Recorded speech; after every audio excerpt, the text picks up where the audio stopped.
మీదకి వస్తుంది దేనికి? వాళ్ళు న్యాయమైనటువంటి డిమాండ్లు ఇస్తే వాళ్ళు రోడ్డు మీదకి ఎందుకు వస్తారు? మీ ప్రభుత్వానికి చేతనైతేరా మీరు పెద్ద పెద్ద మాటలు మాట్లాడి పెద్ద ప్రగల్భాలు పలికి ఈరోజు మరి వారి యొక్క న్యాయమైన డిమాండ్ నిన్న చెప్తారు 32 డిమాండ్లు ఉంటే 29 క్లియర్ చేసినామంట. నీకు దమ్ముంటే మీడియా పక్షాన ఆ 29 ఏవి క్లియర్ చేసిరో చెప్పవలసినటువంటి అవసరం ఉంది. మీ ఆర్టీసీ ఎండీ గారు వార్నింగ్ ఇస్తుండు, మీరు ఉద్యోగాలకు రాకపోతే మీ మీద యాక్షన్ తీసుకుంటామని. ఫస్ట్ నీ ఉద్యోగం చూసుకో జాగ్రత్తగా, రాబోయేది మా ప్రభుత్వమే కాబట్టి గుర్తుంచుకోవాల్సినటువంటి అవసరం ఉంది. వాళ్ళని ఆర్టీసీ కార్మికులని గవర్నమెంట్ లో విలీనం చేయడానికి ఒక పెద్ద మనసుతోని కేసీఆర్ గారు ఆ నిర్ణయం తీసుకుంటారు.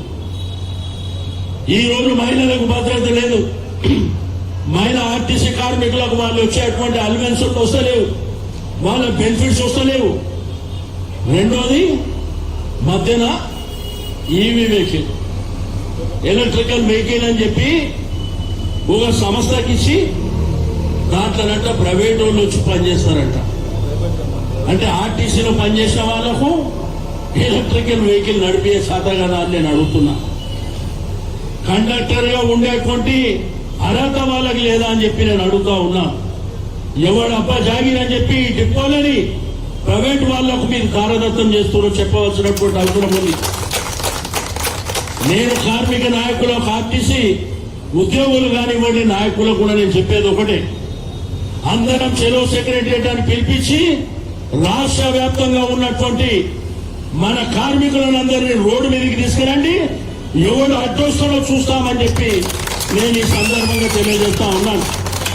మనమందరం రోడ్ల మీదకి వచ్చి సెక్రటరియట్ ముట్టడి చేసి ఈ ప్రభుత్వం మెడలు వంచైనా గానీ మన హక్కులను మనం సాధించుకోవాల్సినటువంటి అవసరం ఉన్నది.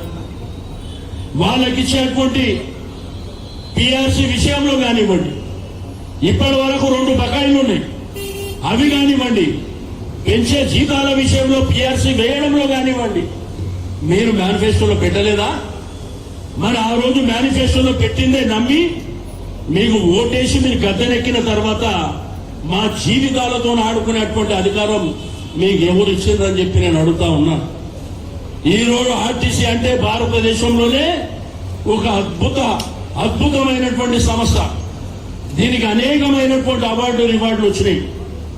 కష్టపడి పనిచేసేటువంటి తత్వం ఉన్నటువంటి ఆర్టీసీ ఉద్యోగులు కానివ్వండి, కార్మికులు కానివ్వండి, ఈరోజు మీరు ఇష్టానుసారంగా 4 డిపోలు.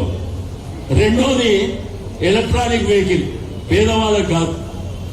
మీ ఆర్టీసీ బస్సులు గల్లీలలో బస్తీలలో పోతాయి కదా, ఆ బస్తీలో పోనీకే కాదు, చందానగర్ హైవే మీద 56 రూపాయల కిలోమీటర్ చొప్పున వాళ్ళకి ఇస్తున్నారు. ఏమన్నా సిగ్గునా అని ప్రభుత్వానికి నేను అడుగుతా ఉన్నా. నీ ప్రభుత్వం చేసే కార్యక్రమాలు ఇవా?